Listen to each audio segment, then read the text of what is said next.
कबले रही अकेला चेला भोला बाबा बुझ खेला के हो।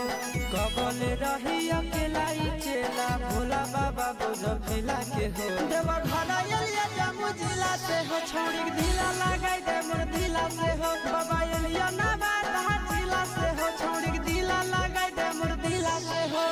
कबले रही अकेला चेला भोला बाबा बुझ खेला के हो। कबले रही अकेला चेला भोला बाबा बुझ खेला के हो। देवा घरा एलिया जम्मू जिला से हो छोड़ी ढीला लगाई दे मोर ढीला से हो। देवा घरा एलिया बांका जिला से हो छोड़ी ढीला लगाई दे मोर ढीला से हो।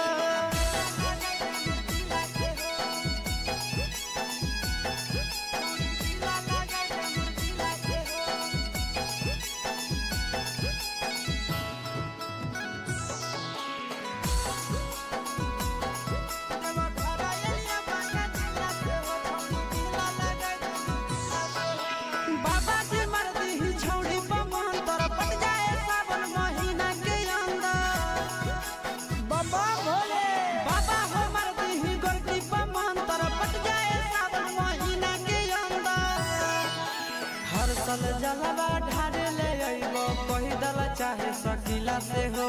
हर साल जलवा ढारे ले अइबो पैदल चाहे सकीला से हो। देवा घरा एलिया जम्मू जिला से हो छोड़ी ढीला लगाई दे मोर ढीला से हो। देवा घरा एलिया गया जिला से हो छोड़ी ढीला लगाई दे मोर ढीला से हो। ए बाबा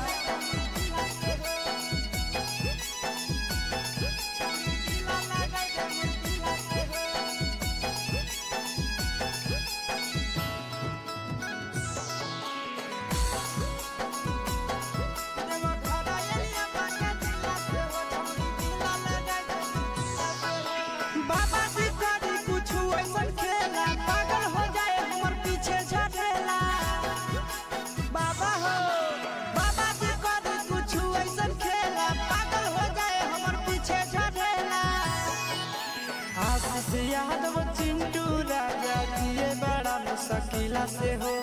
आशीष यादव नंदन यादव लाइक और फॉलो दबा दीजिए, ऐसा सबका प्रोग्राम मिलते रहेगा।